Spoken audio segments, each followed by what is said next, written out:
Hey, I am Tori B, and this video today is going to be a little unusual. If you guys can't tell, normally I record my videos during the day, um, but this one is at night. I, my heart, my heart feels so heavy, and my heart really goes out to the families that are in this position that are going to be losing their SNAP benefits. And I'm one of them. But for many years, I had been in this process of trying to transition out of transitional assistance because that's pretty much technically what it is. It's supposed to be transitional assistance. The only thing is, if I can word it this way, the system is, it seems slightly rigged because the steps that you take to actually try to get out of the system, there's like these blockages or these um cutbacks that makes it almost impossible to balance it off, if I could say it like that. So I guess what I'm going to do today in this video is I'm going to be the voice that speaks from a different perspective. I see a lot of people kind of responding in rage. Um, and most of us know usually when people respond in anger, it actually is at the root of it is pain. It's really pain. And there's so many different avenues or so many different arms in all of this that sometimes it's hard to really just try to say everything that is going on in such a little amount of time or so in such a small space. So this is probably going to be I don't know, like a 20-part video because I don't want to make it too long, and I definitely want to record enough videos in increments where people can digest it. Or maybe what I'll do is, depending on how long this video runs on, I would chop it up and make like different parts. But anyways, I want to start by sharing my story um with the governmental assistance program. And I'm going to begin from the very beginning. Um because I've learned some things along the way. And one of the things that I can say is trying to manage life and the ups and downs and the unexpected uh things that life come with.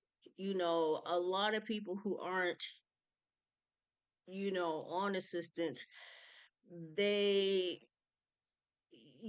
they have this perspective on, this is what I would do if I was you, or this is how this would be if I was that. And it's like, it's really not that simple. So excuse me, y'all gotta bear with me. This weighs on my heart very heavy.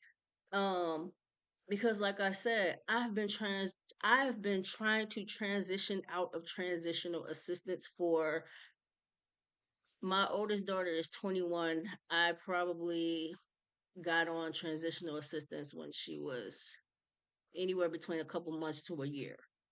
And honestly, to say that I'm I'm I'm not proud of it.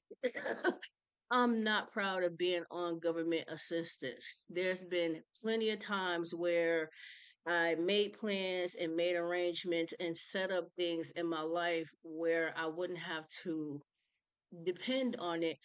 And just the way my life went, things just it didn't go away to the it didn't go according to the plans that I had, right? So I'm gonna first start by my very first case or account or whatever. So I have four daughters, and by the time I had my second daughter was pretty much when the hardship in my life became a little bit more maybe aggressive. When I had my first daughter, my family was really supportive. She was the only daughter I had.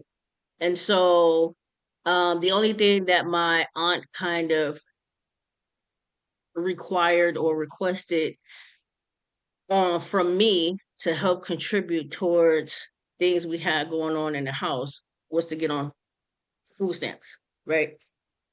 And so I did it at her request because she, it would just make feeding the mouths, the extra mouths that she wasn't accustomed to feeding, it just made it lenient on her. Not only that, she was helping us out a great deal financially. She was helping us with helping like with clothing and helping with like certain little other things that we needed. Like when I first moved in with my aunt, um she had bought a futon. I needed a mattress, and I had a playpen that I had sent up, but my daughter needed clothes, we needed diapers. So there's so much other uh just things that go into this. Anyway, um, so I had the food stamps then, and even then, I was still in high school, and I was finishing my last year of high school out. And so the plan was after high school, I was supposed to go to college, and then once I go to college, I was supposed to begin like finish college and begin my career. But life didn't happen that way. It didn't happen that way. I managed to finish school and I graduated, but because of the fact that I didn't know, because my mom didn't go to college, my grandmother didn't go to college. If I would have went to college, I would have been what they call first generation, I think, or something like that. And so I say all this because one of the things that I didn't know was I didn't know that in order to go to college that you have to like do these application forms and stuff prior to. I thought that going to college, I thought that applying for college was the same as like signing up for middle school, high school, whatever. I thought you just go to the school, you tell them what you want to do as far as your career choice or academic choice or whatever. And I thought, you sign up and you start. I didn't know that there was like funds or financial aid or some I didn't know, right? And so what happened was I missed my opportunity to actually start, because what I did was the first week that college, or like maybe a week or two before college was supposed to start, I went to the college thinking, "Oh, okay, I'm just gonna sign up and I'm just gonna, sign up, get my classes, and then when the school year start, I'm gonna go." I waited all the way until like 2 weeks before school. No one had told me, not even the school that I went to. Um, and mind you, the school that I went to, it was in Massachusetts, but I was what they call a foreigner. I'm from Michigan, and so I was already new. I was new to the school. I mean, it was mm, maybe middle class neighborhood or whatever. And anyway, I was amused by the fact that a lot of my peers and classmates were talking about college, and they were all about it, and they was already talking about what schools they had picked and all of this stuff. But and I wanted to go too because of the way they were talking about it. But what I didn't know was the process. No one ever said, "Oh, I had to fill out an application and I have to wait until," and my besides, the area that I lived in was, I want to say, it was like middle class suburban style, right? So a lot of the peers that I went to school with, their parents were paying for their classes out of pocket. And so a lot of when it came to the process, no one said, "Hey, if your parents can't pay for college, you can use financial aid. I didn't know anything about financial aid. And I'm sorry to drag that on, but what I'm getting at is the task that I thought was so simple and the plan that I had made, to make this happen, being faced with the challenge of it wasn't that simple really changed dynamics for me. My heart is so heavy talking about this because I'm connected to this. And it's so deep for me because I have a lot of people that look at me and prejudge me, and they really don't know the process that it took, for me to even learn along the way. A lot of this stuff, if I already foreknew, there's a lot of things I would have avoided. But there's some things you don't learn until you're faced with the challenge. My first year in college, by the time I made it to college, I was 30, 30, between 32 and 34. 32 and 34 by the time I finally made it to college. And my English professor, first day of school, she wrote on the board, you don't know what you don't know until you find out you didn't know it. So I say this because everyone act like, oh, everyone is so dumb and everyone is so, don't got their lives together. They should do this and they should do that. And it's like, y'all can't be blaming people for the fact that they don't even know certain things exist. Yeah, we know we can go to school. We know we can get a job. But honestly, who all want to work for a fast food restaurant? Not everybody want to work for a fast food restaurant. And not everybody got the money to pay for college to do what they really want to do. And then not a lot of people want to borrow money because people don't want to borrow money that they really can't pay back. But I digress. So I'm going to begin with the very first thing that kind of made me have to rely on government assistance a little more than I initially intended. So after the whole trying to apply for college thing, that didn't work out. Oh, my heart is so heavy, y'all, because I hear the pain in people's voices and I know what my experience was like. And I know I'm not the only one who experienced that. And I also know that people are unable to really just get on here and share their full life story about the whole government assistance and everyone casting their judgment. And they're so, honestly, I think the ones that are responding out of frustration, or it's like people are just mad at the fact that people are just taking the aggressive approach and kind of saying, you know, not so kind things as far as how they're going to respond. But it ain't as it ain't as simple as that. Anyway, let me just keep going.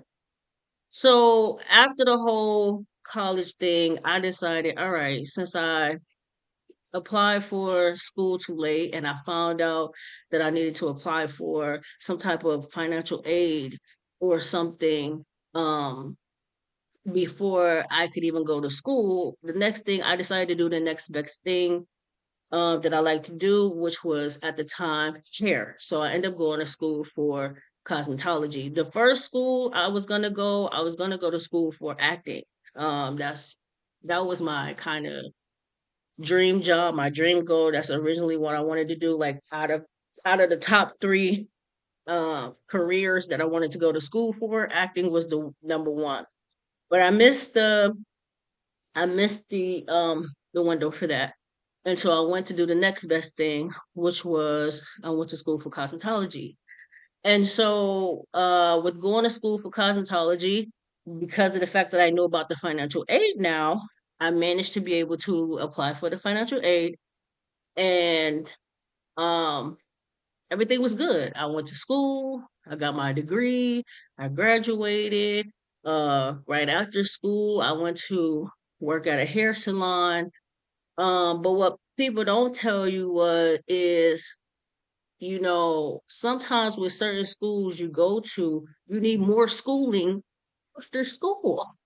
And so, um, I was doing good at first because at first I had it all figured out, right? I had it all figured out. I was like, okay, once I go to school, I'm gonna get my degree, I'm gonna go work in a hair salon.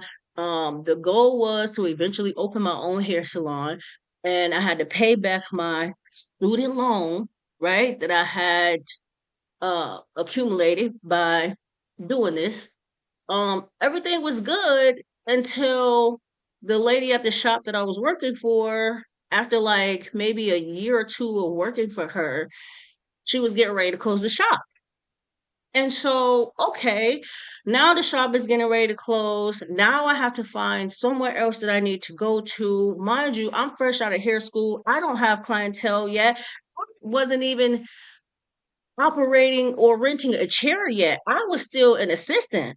I was still, doing shampoos and doing the color for the other stylist that was in there, because the whole point was after school I was supposed to start learning how the business is ran, learning where I fit in, learning certain things. And so I was still in this like learning process, learning phase. There were other maybe hairstyles and things that was a little more advanced that they didn't teach me at school. When I went to school for cosmetology, they only taught me the basics. And so there are certain techniques and certain style uh types that I needed, to afford further classes for. And I was only getting paid tips, and I was getting paid for each part of the service that I did. Like for instance, to do a shampoo for one of the stylists, I think $5. And then to do a color for one of the stylists, I think was like $10. And then I was like, doing store errands, and I was keeping the floor tidy and stuff like that. And every once in a while they would let me do walk-ins because they were, testing me out too to see how good my skills actually were. So I was able to do some walk-ins, but I still was in the process. I had no clientele yet, right? I'm new to all this. Anyway, the lady get ready to close the shop. I think before she closed the shop, her shop was actually supposed to be like transferred over to her daughters or something like that. But either way, things have became a little bit of a struggle for me. Now, mind you, I have a kid already. I have a kid already. My kid still has things that she need. And so in the process of, me doing this thing from hair and also having help from my aunt and her spouse at the time, I still have a responsibility. The responsibility was majority mine, my daughter, right? So there were arrangements that I had to set up. And even just to add to that, my me and my daughter's father, um we were separated. um I don't know if I should go into the whole story, but um pretty much I left him, right? And I didn't just leave, I moved to a whole nother state. Like we weren't just broken up and he was living in the state when we were doing the baby father baby mama thing. It's I moved to a whole nother state because the relationship was just extremely toxic for me, and it was emotionally taxing. And the reason why I decided to flee was because at one point I tried to do the civil thing, and I had a conversation with him and I said, "Hey, you know, I don't want to be a part of this relationship anymore. I don't think it's going to work." I tried to have a adult like conversation. Now, mind you, he and I, we were both kids. When I had my daughter, I was 18. He was between 20 and 21. And we were kids. And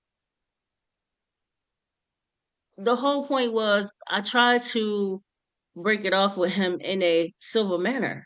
And what he did was he pinned me down. He had grabbed my arms, he had wrapped his legs around my legs. We had ended up falling into a grass, and he pinned me down and he held me on the ground for like 3 hours until I said I was gonna be with him. The longer I said I wasn't going to be with him, the longer we stayed in the grass. Could you imagine how frustrating that is to be, you know, a female, the weaker vessel, wrapped up in the arms and the legs of a male who won't let you go? And obviously he has more strength than me. And so I ended up just giving it and I said, you know what? I said, okay, if the only way you're gonna let me go is if I say I'll stay, then I'll stay. Okay, thank you, girl. Okay. Here, go put it in the kitchen for me. No, go put it in the kitchen. Thank you. So I said, okay, I'll stay. Now, because of the way he reacted, because of the way he responded, I knew. I said, I need to get out of here. And if I try to break up with him, he's just gonna do nothing but just keep trying different tactics. And I didn't want to have to deal with that. So I called my aunt who lived in another state. As a kid, I visited her every summer. My sister and I would go stay for the whole summer. This is Summer. Her name is Summer. Say hi, Summer. Hi. Okay, and we're not talking about you. Now go ahead, go back upstairs. Thank you. All right. So we used to stay for the summers. And anyway, so I called her. We made arrangements. But I knew I couldn't say anything because I knew if I would have told him that I was leaving, that who would have known what he had done. Now, let me explain to you why there was a bit of fear with telling him. And I don't know if I want to call it fear, but I was really being strategic. And the reason why I was being strategic was because of past events. Now, when I was about maybe 7 or 8 years old, maybe even a little older, um, I witnessed my grandmother get abused by one of her spouse. Now, I didn't see it verbally or physically. I mean, I didn't see it physically with my eyes, but I heard the screams and the moving around of furniture, right? And by the time I was 16, 17, I witnessed this same experience with my own mom. Um, the only difference in this story was when it happened with my grandma, I've seen my mom run to my grandma's rescue. The only difference was in the story now was me. I was running to my mom's rescue. And so when I tried to break things off with my oldest daughter father, and he pinned me down and refused to let me go until I said I would be with him, I didn't want to experience what I saw them go through. And so shortly after me trying to break things off with him and him showing me this side of him, I had started making plans to go. I had started making plans to go. So I called my family member and I was like, hey, I need to get out of here and I need no one to know.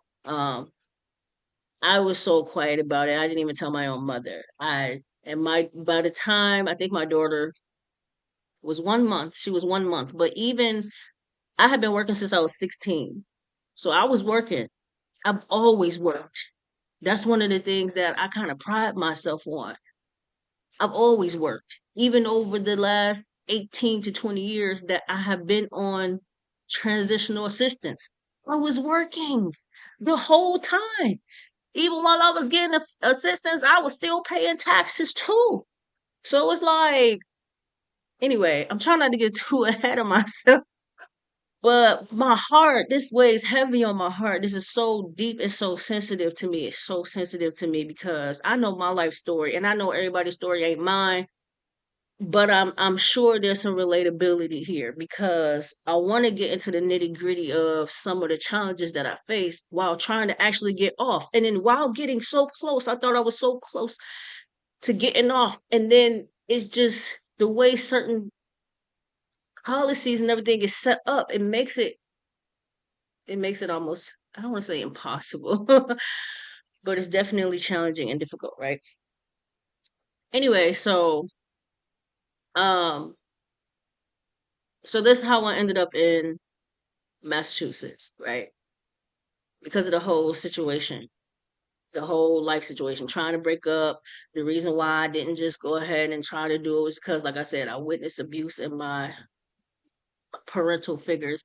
My father was never around, so there wasn't a father in the house. Same for my mother. So even right now, as I'm telling you all this generational patterns, like it's so much more than just what's on the surface. But let me keep things practical and on what we're talking about. Anyway, so um we're here, me and my daughter, we're in Massachusetts. Now, what ends up happening was eventually I transitioned from the hair shop that I was at into another hair salon because of everything that was going on with the first salon that I was working at.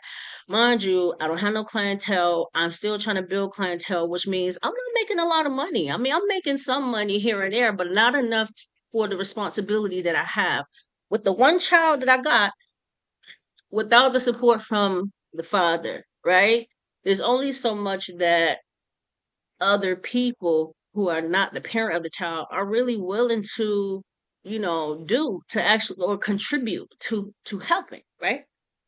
Anyway, so by the time I ended up meeting my second daughter's father. Now this is before me and him get into a relationship, obviously, but he's a barber. He worked around the corner from where I was working at, and um, in the between the conversation that he and I had, one day I was telling him about the shop closing, and because he was actually a really well-known barber, he was a really really good barber.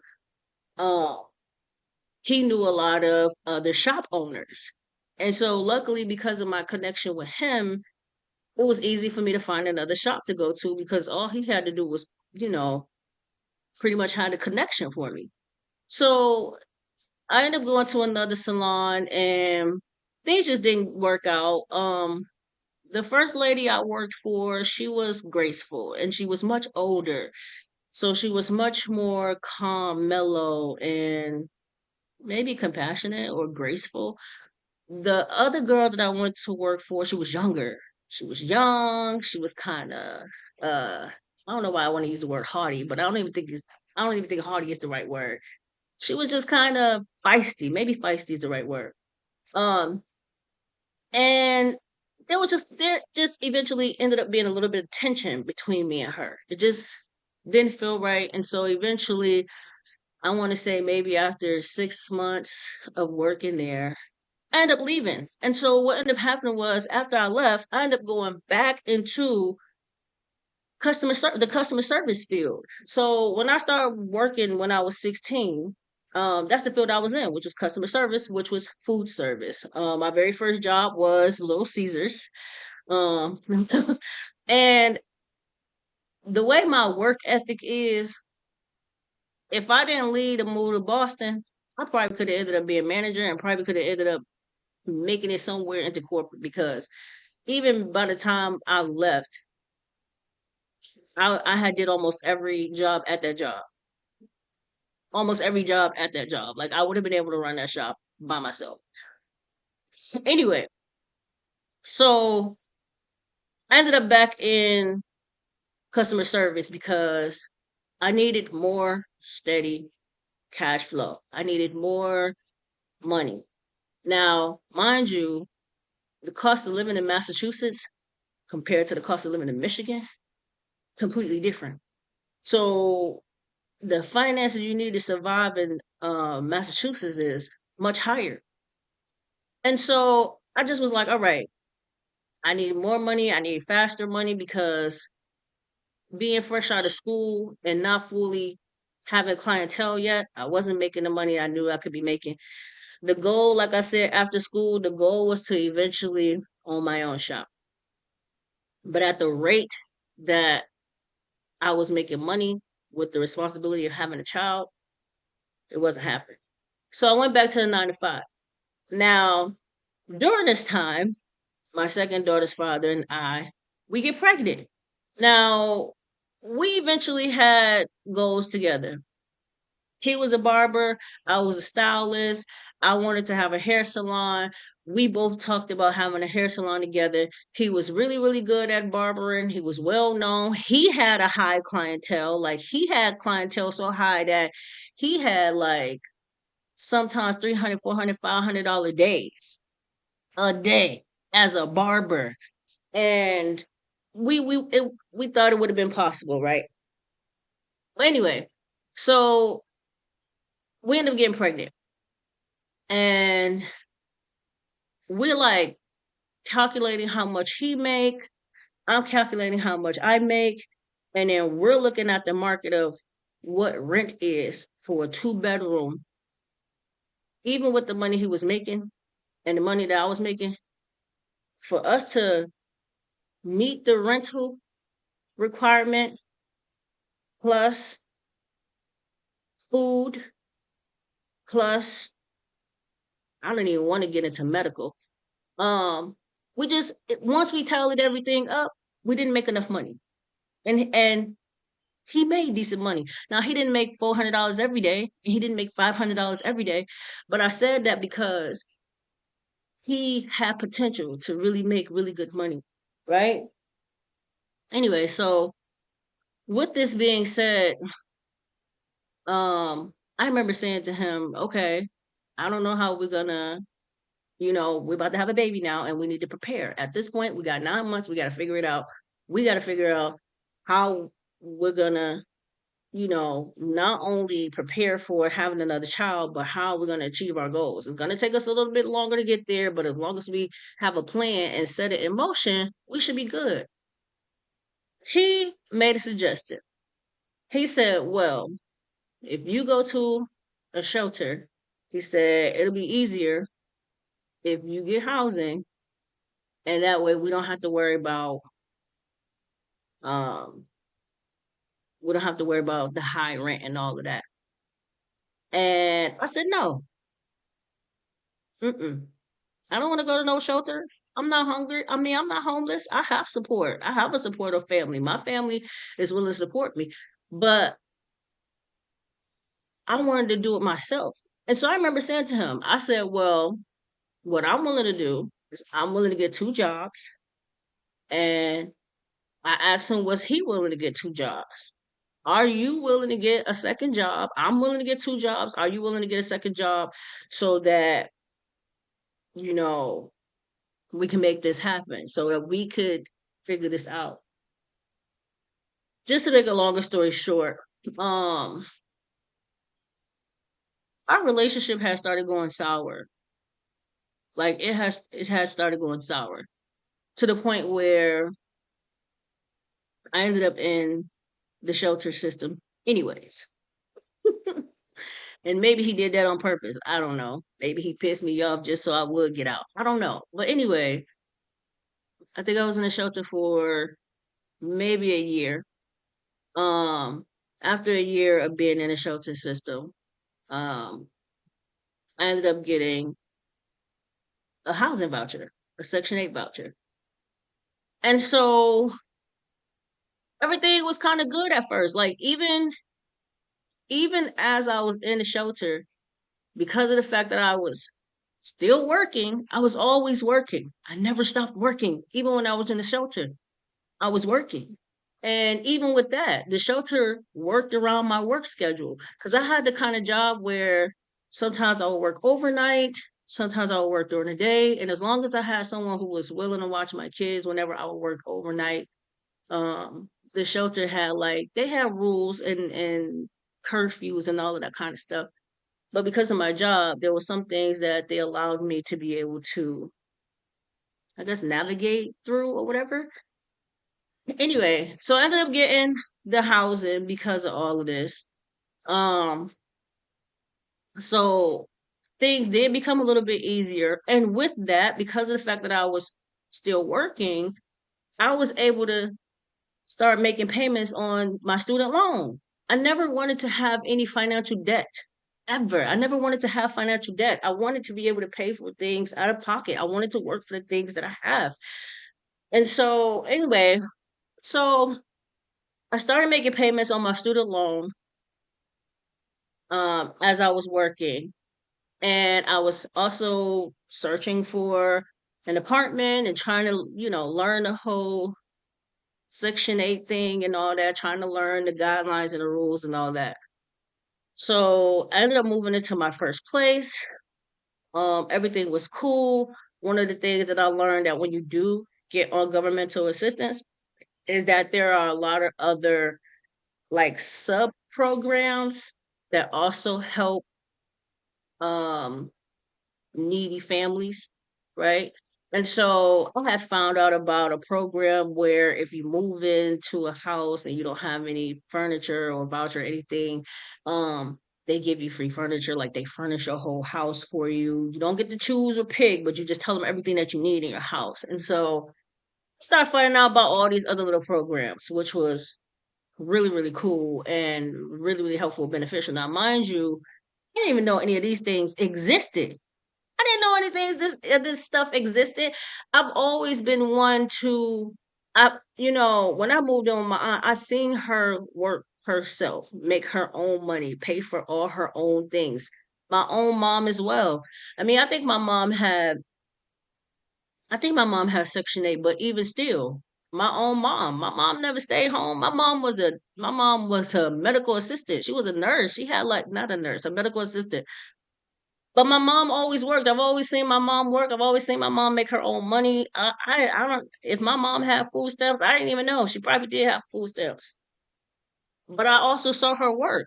So I'm saying all this because it just ain't that simple. Just life be lifing, y'all. For real. Life be lifing.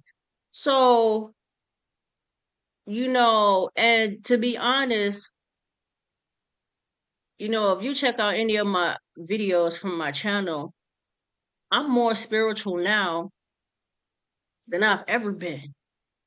I, you know, developed a relationship with God through all of the hardship that I've been through all of the things that I've been through, because I was trying to find out why is this happening? What is going on? Like, why is life so hard, life so difficult? And I say all of this because it's not until now that I realized like I should have looked for a man with a godly character. It's not until now that I realized, I should have been talking about, goals and aspirations and really trying to see, you know, not only just talk as far as future plans, but action towards future plans. When I was younger, I wasn't thinking like that when it came to relationships. And I should have been trying to get married first. But getting married first doesn't always determine choosing the best partner either. There's people that's been married that's been in relationships similar to mine, or maybe even worse. So marriage doesn't necessarily negate poor spouse character or poor decision making in relationships. And sometimes you don't know you made a poor choice until you get to the end of it. So there's a lot to go into it. I think that's why my heart is so heavy with this. So let me just keep going with the story, right? So I had started making payments on my student loan. By the time I got out of school, with the grants and everything that I had for school, the total amount of my debt was $6,000. I managed to pay $3,000 of my debt off. Now, somewhere in there, I want to say, I don't know if I lost my job or if I quit my job. Somewhere in there, I wasn't able to continue the payments on my student loan because I was experiencing financial hardship. So somewhere in there, I stopped working, right? Now, I didn't just quit because that's not me. I've been having life goals since I was a kid. I've had a life goal since I was a kid, okay? So somewhere in the midst of all this. Now, mind you, the relationship with my daughter's father went sour, but I'm still trying to have some type of cordial connection between he and I because I have this baby now to take care of. But I didn't get a chance to get the two jobs like I wanted because I opted in for the taking the shelter route. And what solidified my decision to go to the shelter when he and I relation when our relationship started to go sour was a family friend of mine pretty much told me that that was the route that she took, and I was over her house almost every day. And she was like, "Girl," just during our conversation, and she was like, "Girl, I went to the shelter. That's how I got my house." Anyway, so I considered the thought, like, okay, well, maybe he was on to something, even though me and him ain't really seeing eye to eye like that right now. Maybe he was on to something. And just to have my own place was a nice thought. And so I was like, what the heck? You know, it was already, the living situation, living at my aunt's house and really trying to be independent. It's not that it was uncomfortable, but it was like, I'd rather have my own now. And so, anyway, just to move on. Um, anyway, by the time I had my second daughter, I ended up having to put her on to the government assistance the food stamps that I was already getting. Now, mind you, I have housing, and now my two little ones is on my housing now. Now, when I first put my second daughter on in Massachusetts, they had this thing called CAP assistance where I was already getting a certain amount for the oldest one, but now since I have the second one, there's a certain limit that it's like a certain limit they can't go beyond or whatever. So there were certain things that my second daughter was disqualified for because it's like, for instance, let's say you have one child and for a family size of two, one child, they give you a certain amount. Like I'm just gonna throw out a number. I don't know what it is or what it was. But let's say for one kid you get $200 in food stamps. Because of the fact that my second daughter was a cap, instead of getting another $200, they would only give me like 90 or 100 or something like that. Totaling, making the total of the food stamps from 200 to 300, which was cool, right? It was cool. Now, mind you, with the little one, I wasn't breastfeeding her, so I was buying formula and stuff like that. But they also have WIC, so I was getting WIC too to be able to afford milk in between all of this stuff. Mind you, yes, there was a lot of programs and a lot of different things that was helpful, but I was kind of thrusted into this situation that this wasn't the plan for my life. This wasn't the plan. Okay. The plan was to go to school. The plan was to work at a hair salon and to eventually own a salon, not to be on government assistance. That wasn't the plan. So just to move forward and keep going. Now, the relationship with the father is rocky. I'm still trying to keep him around in a sense or keep him involved because I didn't have these kids by myself. Yes, maybe point the finger for blaming me wrong, but like I just blaming me for choosing wrong, but like I said, I didn't have the morals that I have now, nor was I really taught. I just told y'all too. I saw my grandmother get abused by a man. I saw my mother get abused by a man. And the only thing that I told myself was I wasn't going to let it happen to me. And so when my oldest daughter father took the initiative to lock me down on the ground, he didn't physically beat me, he didn't swing at me, but I didn't want him to either. And so I decided to flee to another state just to just to get out of there, right? I had to get out of there because I didn't want that to happen to me. So anyway, I'm here. Now, I'm on the government assistance and I decided, okay, one of the other things that I like to do, I have many talents, right?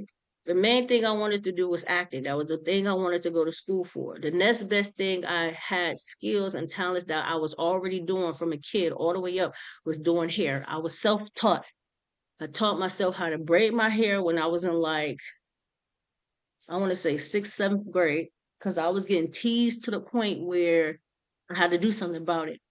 So self-taught, taught myself how to braid my hair. I had started learning how to braid my hair. I was flat ironing my hair. I was doing quick weaves. I was doing all of this stuff self-taught. Okay.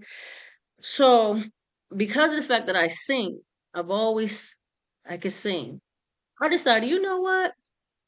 One of the summers, so when I was a kid, I was coming to visit my aunt every summer. By the time I moved to Boston, I was going back home during the summers, bringing my kid with me, and we would go visit my family and all of this stuff. And so during one of those trips, I went to visit one of my relatives. He was doing music, and I got to experience what it was like to hear my vocals uh, in a studio session one time. He wrote a chorus for a song that he had wrote, and he wanted me to sing it. And so I decided, hey, you know what? Maybe I should try this. Like maybe I should do singing.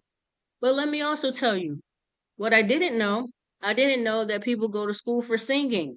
When I was doing this, I didn't even know about Berkeley School of Music and these different schools for, I didn't know about these things.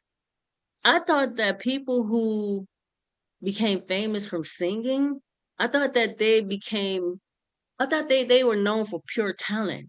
I didn't know that there was a school of arts and all of that. I didn't know any of this stuff. I said, if I would have went to college, I would have been first generation. So I didn't know any of these things because no one ever talked to me about this stuff. The only thing my aunt told me when I moved with her was to make sure I go to college.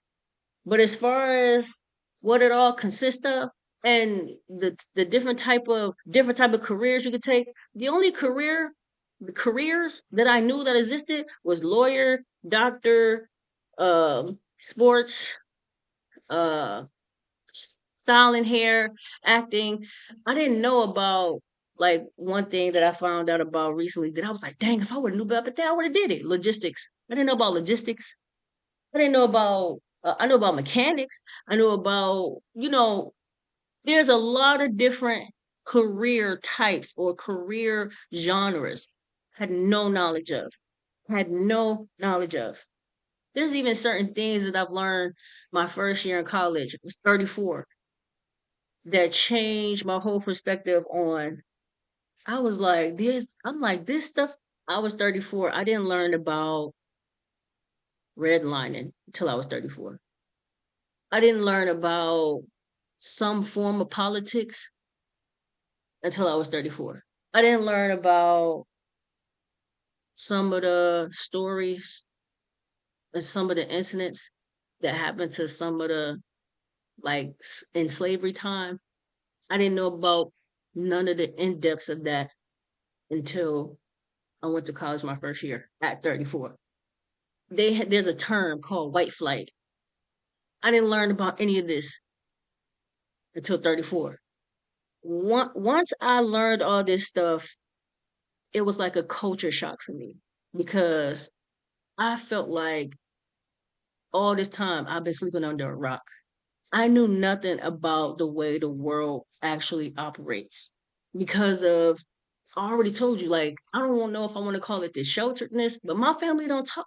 My family don't talk about this stuff. They don't talk about political value. They don't talk about the way in which the world. They don't talk about, the most you'll hear about of the world is racism. You'll hear the way they say white people treat blacks, or you'll hear about, slavery times and see the slave movies and all of that. But there's so much more detail to a lot of the stuff that I didn't learn until I went to college. And luckily, the college I went to was a community college, but it was a HBCU, which means they focused heavily on Black history.